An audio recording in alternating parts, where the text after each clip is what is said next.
Well, let's move on to a fantastic article in Pirate Wires. We love to read these deep dives on. This one's by Joe Lonsdale and John Noonan. Says America needs better defense acquisition. How Trump can seize the moment, learn from what worked and what didn't in his first administration, and make generational changes to defense bureaucracy. And so during the rebellion in the Philippines a century ago, American soldiers found that their service pistols lacked stopping power and were inadequate for the harsh realities of jungle warfare. In response, Army leaders drafted a simple request for a new semi-automatic pistol of at least 45 caliber to replace the service's aging revolvers. This was a big thing in Vietnam. I feel like that was the dawn of like the 5.56 round, and a lot of guys would carry Thompson submachine guns that were 45 caliber, just because it would cut through all the brush and the bullets wouldn't get scattered as much. And so you had a lot of guys kind of like procuring their own weapons. And this is something that's happened in the military for a long time. Like their family will send them bulletproof vests. Yeah, this is why the work that founders are doing in defense tech now is so serious. There's a lot of memes. You know, we've talked, memed about gundo and bear domestication and stuff like that. But when you're developing these products, if you have bugs or errors or they're not set up properly for the task, you're putting American lives on the line. And these soldiers, back in this situation, are finding out that their pistols don't have stopping power, which means that they're actively getting into conflicts, like, eye to eye with basically the enemy and not being successful with the products. Yeah. And so 6 firearm manufacturers answered the call. Their pistols were put through a series of rigorous field tests. The sidearms were refined iteratively throughout the assessment. In the final test, several thousand rounds were put through each gun over 48 hours. That must have been fun. The Army was pleased to discover that one of the 6 prototypes, the Colt, suffered no malfunctions over 2 days of intense use. In early spring 1911, this was actually during the Philippines War. This was before Vietnam, actually. Had that wrong. In early spring 1911, the Army settled on the Colt's 45 caliber as the new sidearm of choice for the service. Nearly 3 million Colt 1911s were made. The Colt 1911 served soldiers across 2 world wars, Korea and I guess Vietnam as well, eventually being replaced in 1985. It was a procurement victory for the ages and the result of a competitive process that spoke for itself. To say that the Army's attempt to build a new pistol in the 21st century has gone poorly would be a gross understatement.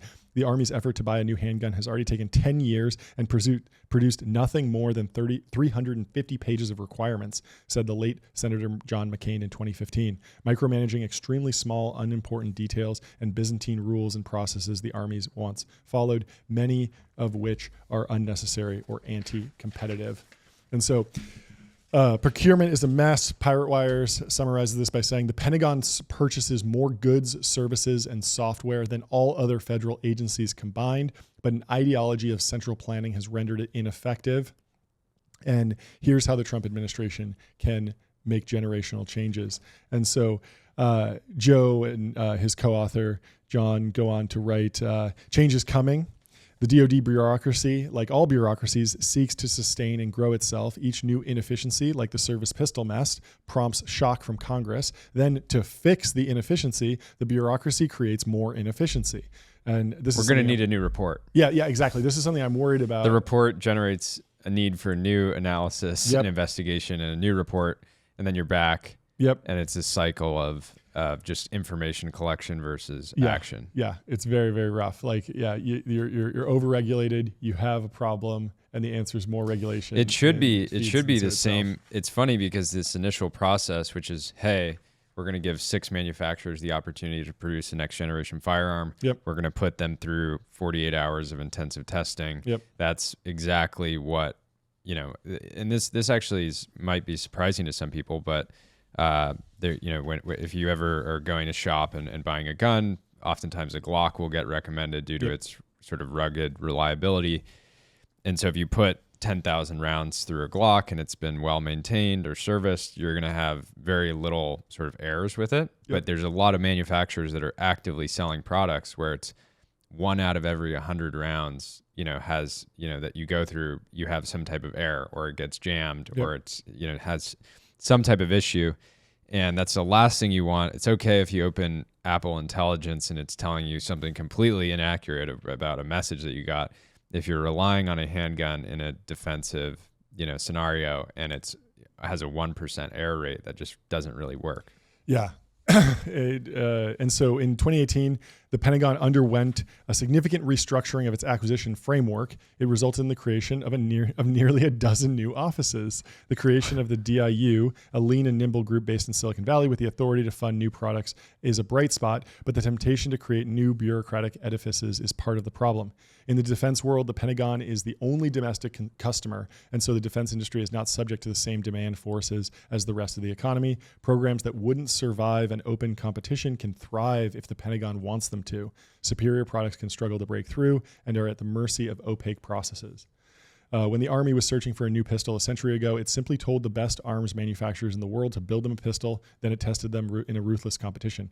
Today, Pentagon officials write long lists of requirements, many of them strange and unnecessary, take years to solicit and evaluate proposals. Even when the Pentagon does hold competitions, there is a clear winner that is ordered. This is for the most simple. This is a multi-100-year-old product, right? The pistol. And so imagine when you're testing and trying to sell and create and earn the Pentagon as a customer if you're building a drone defense, mechanism of sorts, right? Like imagine the complexity there when you have this emergent threat, new technology, and they can't even figure out how to acquire a new handgun for, like service pistol. Yeah. Right? And so Joe Lonsdale wrote on X, VP JD Vance mentioned the crisis of broken defense procurement twice in today's interview. Cool. I drew up notes on how to fix it based on my 20-year experience as a defense entrepreneur and investor. With leaders like Pete Hegseth, we've got a real shot at change. Link below. And so Joe's been working on this for a while. And there are lots of people in tech and defense tech that have been talking about this for a while. Back in 2023, November 24th, Ryan McIntosh over at Andreessen said, one of the biggest bottlenecks for defense startups is DoD contracting. Imagine a tech-enabled private military company that they could sell to instead, circumventing government procurement and ops. Contracts for mission outcomes, not products delivered. Defense as a service. Kind of the most futuristic possible outcome. Yeah. But I mean, there's certainly an element of that with the private military contractors that buy sometimes civilian weapons even. We have a mutual friend that's been working on a PMC for a while. See where it goes. And so Joe goes on to say his friend Shyam Sankar over at Palantir has bemoaned what he calls a government defense monopsony, where one buyer gets too comfortable and exercises illogical and inefficient decision-making. In his Martin Luther-inspired Defense Reformation, Shyam brilliantly lays out a strategy to end the Pentagon monopsony and flip the military to be a better customer. One of my favorite proposals in this space is to stop identifying the Pentagon as a single entity. It is rather an umbrella for dozens of service branches, agencies, and sub-agencies. The thinking is that Congress and the president puts these smaller agencies into competition with each other for money and contracts. It would not work across the entire DoD, but putting just a few head-to-head would be a strong blow against the 1950s mandate of efficiency via consolidation and a single difficult top-down buyer. It's funny, efficiency via consolidation sounds like a Soviet era policy. It does. Doesn't sound very we fell for the meme capitalistic in the 50s or something. Yeah, and it's interesting. One of the dynamics here is that defense manufacturers need to sponsor NASCAR events. They need to buy out of home. We were talking with the AdQuick team yesterday, and they were showing us a billboard that Anduril is running in DC, right? So they're basically having to do wide-scale consumer advertising to build this sort of brand love, presumably, or mind share in a place like DC. Totally. When, in theory, a defense contractor shouldn't have to be doing consumer marketing to get their products, purchased by our government, right? It should be the best, suite or individual product that sort of wins, but instead, you'd see a advertisement for Ozempic next to an advertisement for a submarine. Yeah, I remember seeing, I think it was Anduril ads at Burbank Airport. And all of that's just to, target lawmakers that are flying back and forth between LA and probably Sacramento. Yeah. And so there's another promising proposal he highlights to create mission-based requirements. The Pentagon has a term called requirements creep, where a simple commercially available solution to a problem becomes infected by new design obligations imposed on industry by military officials. The U.S. Navy's Constellation-class frigate, for example, was meant to be a fast and simple purchase of a proven and existing warship. The FREM frigate, made by Fincantieri, In what was a clear edict from Congress to buy quick and off the shelf, Navy bureaucrats have reduced the Constellation's design commonality with the original FREM from approximately 85%. So they were like, let's just change 15% of it, to now it's less than 15%. So it's 85% different. Requirement after requirement, some dating back decades, have resulted in massive cost overruns and delays to the program. As a result, the Navy still does not have a frigate in service. And it's just like, oh my God. When the Pentagon believes it can do acquisition via central planning more effectively than listening to soldiers or technologists, it fails our country. Again, central planning, all these phrases that it's rough. It's rough. And so, I mean, this is all part of like this major vibe shift in tech and defense tech. There's a post from Dan Primack here from November 29th of 2024. He says, one big reason that VCs didn't used to fund defense tech was that they didn't want to invest in things that were reliant on government procurement. Yes, there were philosophical issues too, but this was an era when VCs avoided startups that even brushed up against government or regulation, minus biotech. That time has long passed, in part because Uber, Lyft, SpaceX, and Airbnb kicked down the doors. And so, yeah, it's interesting. I hadn't really thought about Uber and Lyft and Airbnb as precursors to the Andurils of the era, but there is a little bit of that where there was a shift in entrepreneurship where founders figured out that like, some of these things aren't insurmountable. Well, a lot of the lowest hanging fruit of CRMs and email tools and things like that. So you got to do the harder thing. Yeah, and you had a generation of entrepreneurs who did the easy things, right? And then they realized that there were bigger challenges and bigger opportunities doing the hard stuff. Now that they had the sort of base level abilities around capital raising, software, these sort of generalized skill sets. This is a crazy stat. Since the end of the Cold War, over 2,500 U.S. companies have been founded and reached a valuation of $1 billion or more. So 2,500 unicorns in the U.S. since the Cold War. Less than a dozen have been in defense. And I mean, hopefully we'll be covering more here soon. But I personally founded a few and invested early in a few more. Joe's in like every defense unicorn, basically. Not just in them, but founded. In many areas, these companies are out competing the primes if they're allowed to. They represent thousands of manufacturing jobs in the U.S. and could have put a multiple of that in the next decade. But they need allies in the government. New officials can start by trimming down an encyclopedia of regulations that was first written and consolidated in the Reagan administration. The Federal Acquisition Regulation, FAR, first issued on April 1st. That's funny. April Fool's Day. 1984, also a weird year. To very dystopian. Has almost doubled in length, and with it, the complexity. Maybe it was always meant to be a joke. It was a joke, and it was meant to be dystopian. Nobody got the joke, and they just let it roll. Yeah. Disregarded entirely. Title 10 of the U.S. Code, which governs the armed forces, has become swollen with obsolete and choking legal requirements. This creates fertile grounds for long and contentious lawfare when bids don't go a company's way. And so the story of every defense tech company has been make a better product, get it, loved by the military and the war fighters on the ground, and then essentially you have to fight a lawsuit when you get screwed in the defense procurement acquisition. Well, this is why a bunch of there's this narrative that all the new defense tech founders are in the gundo, but two of the companies in my portfolio, Deterrence and Allen Control Systems, both the CEOs live in Washington, D.C., right? So, and the opportunity for them is that every lunch and coffee and things like that can get them closer and closer to real traction. Yeah. I think SpaceX and Palantir both had to sue the government when contracts didn't go their way and they felt like they were unduly looked over. Well, yeah, because it's hyper political. There's massive lobbying. Totally. If you're Lockheed Martin and you like your margins, duopoly or whatever, you're going to just continue to spend to make sure that things aren't necessarily always. This is a great quote in here. The United States was once the arsenal of democracy. Today, it is the arsenal of bureaucracy. With an army of federal civilians making it difficult for American companies to sell to willing buyers. To wit, it took the State Department and the Pentagon nearly 30 months to finalize the sale of Harpoon anti-ship missiles to Taiwan. Though upgraded in recent years, the Harpoon has been in service since the 80s. It's not a new system, and Taiwan is the nexus of our Pacific deterrence. We have a unique opportunity for American workers and innovation to be fueled by investment from our friends, strengthening both our economy and national security. The process should be simple. It isn't. The haft of the arrow in America's side was feathered from our plume. That's great. That's a great sentence. Great writer. That. Yeah. Writers. Fantastic.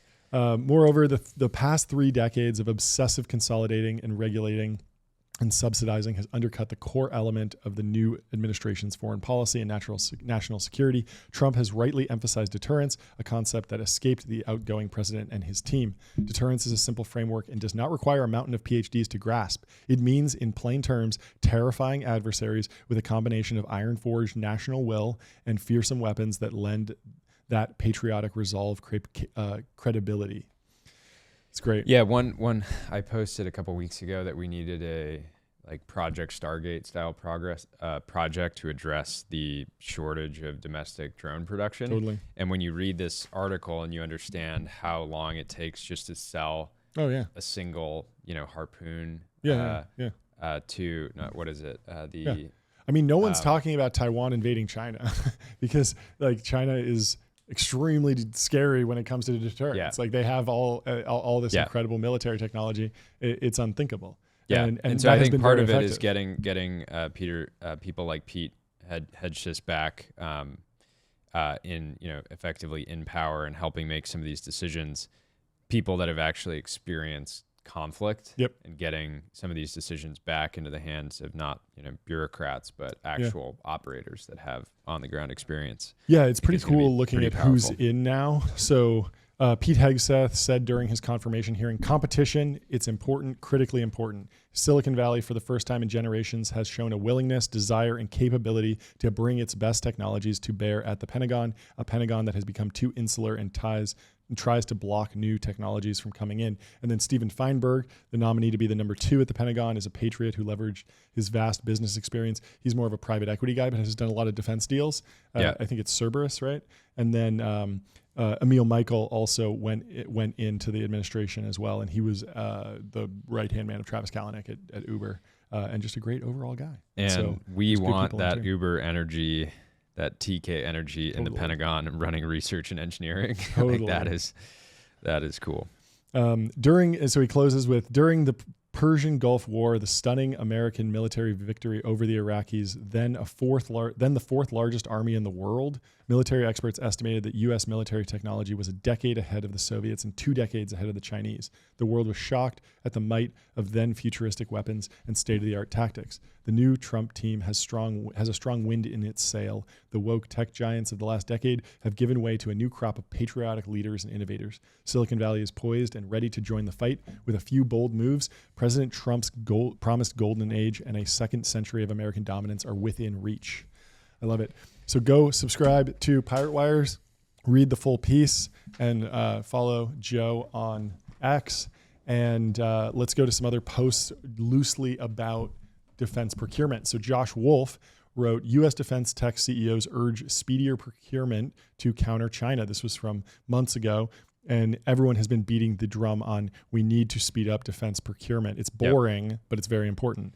Yeah, and it puts our companies at risk. If you have a startup and you've developed this incredible product, and then you have one customer, which is the Pentagon, and they're like, okay, we're excited about this, but let's start the process. And then it turns into a 48-month process. Meanwhile, you have $2 million in payroll costs that you're having to absorb every month because you need the best engineers and talent in the world to run your business, but then you're just waiting for that revenue to hit. And usually it comes in increments where, that you get awarded $10 million and then you need to hit certain milestones. And so it's a very sort of shaky dynamic that has led to otherwise good technology not getting implemented. Yeah.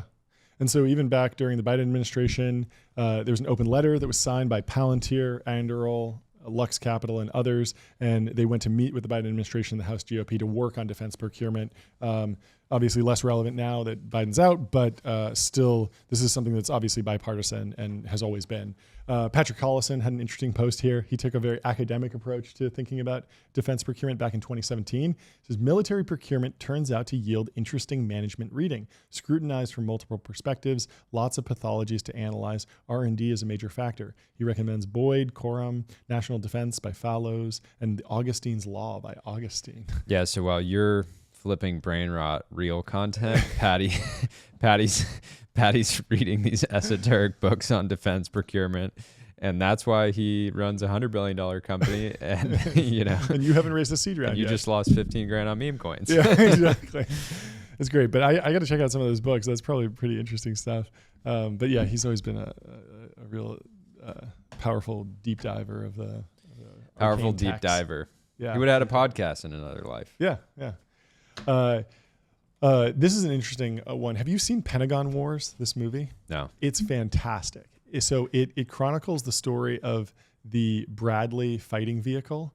And it's like a made-for-TV almost like a dramedy, like a drama comedy. Oh, really? Yeah. And it's all That's about kind of like our show. Kind of like our show, yeah. And so it tells the story of the Bradley fighting vehicle and how the requirements just got so chaotic because they'd go to one general and he would say, originally it was just supposed to be an armored troop transport to take a bunch of guys from the rear to the front. So it's just a bus basically.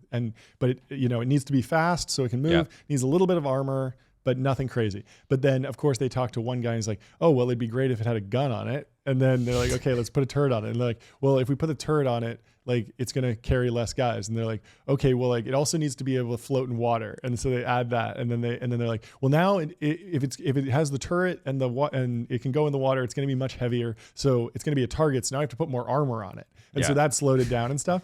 And so it's a hilarious movie. It's fantastic, but there's a little bit of an interesting flip side to this, a little contrarian take from Robert Potter here. He says, the Bradley is literally taught to students of defense procurement as a bad example. The platform has been slammed, audited, and they even made a movie making fun of it, Pentagon Wars. The reality, here it is, flogging a Russian tank.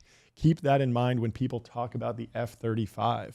And so there's always been the this F-35 was in the news last week because there was a video on an airfield that just fell out of the sky. Luckily, the pilot ejected and came down in a parachute. But and that was an $80 million-ish mistake, I believe. I mean, the program's in, I think, over $1 trillion or something. It's huge.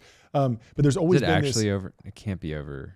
You think I don't know. There's no way. It's very expensive. I Yeah, don't know. The numbers are all yeah, so yeah. big. I can't even keep track anymore. But the interesting thing about the F-35 is when you talk to people in defense, they will say the problem with the F-35 is not that it's a bad plane, like as evidenced by the fact that China copied it. The J-20 is a direct copy of the F-35. Why would they copy it if it was a bad plane? That just wouldn't make sense. You wouldn't waste your time.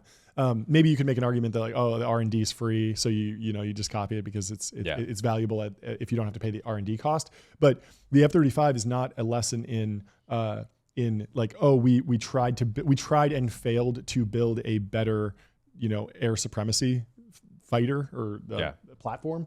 It is successful. It did actually do all the different things, electronic warfare, like it's fast. It has all the different features. It's just that it went way over budget and took way too long and is just a technical mess, but it's still the best plane out there. Something interesting about, so if you're a fighter pilot and you're based somewhere in the US, let's say you're based in Nevada, if you go on deployment, you just end up flying the jet there. Yeah. Isn't that a strange really commute? funny. And it ends up being these like really long, it's like a 16-hour flight. So you just like commute over to work. I just find it's you would imagine that they would get like shipped in some way. Because like normally you're, I don't know, with like sports cars, right? You're not like, oh, I'm just gonna like go put some, I want my, turbo in New York, I'm gonna drive it all the way over there. But the planes, they just end up the most efficient way is just to fly it over there. Well, the new Anduril Arsenal, their manufacturing plant, is right next to an airstrip, and Palmer was talking to I think Ed Ludlow at Bloomberg in this interview and saying like, oh yeah, we're right next to an airstrip, so we can like, and one of the advantages, and Ed Ludlow's kind of like, finishing his sentences and saying like, oh, so like you can fly the plane straight from the factory to the customer, like to the Pentagon or to the airfield. And he's like, Palmer's like, yeah, or the war zone. You can just, it rolls off the factory line and it goes straight to the front immediately. And that's the most efficient way to deliver capability. And I just think it's funny and interesting. Anyway, very expensive, and again highlights the fact that like we aren't necessarily behind on the technology. We're just behind on the efficiency and the procurement process. And over time, I'd rather be behind on procurement because that's a lot of process you can rip out. But it's like, it's a leading indicator. It's like we're overspending on the F-35. The next version won't even get made if the trend continues, and that's the fear and the risk. So Matt Palmer says, hate to say it, but I don't think there's any way the U.S. can position itself to deter a major war in the next decade, let alone win one quickly. The defense procurement system and the industrial base underpinning it is fundamentally broken, and it will take a major war to fix it. He's a bit of a doomer. I think that there's a chance. I think Joe Lonsdale and the crew at the Pentagon. I like how they're not taking the Doge branding into this. It's much more of just, hey, let's just do this. We don't need to make it a big marketing campaign. Totally. We don't need Vivek in here, trashing the jocks again. People like you, hardworking Americans. I think Hegseth corporate athletes is in many ways the cultural opposite. Yeah. But defense tech is charging on. Let's go to our next story.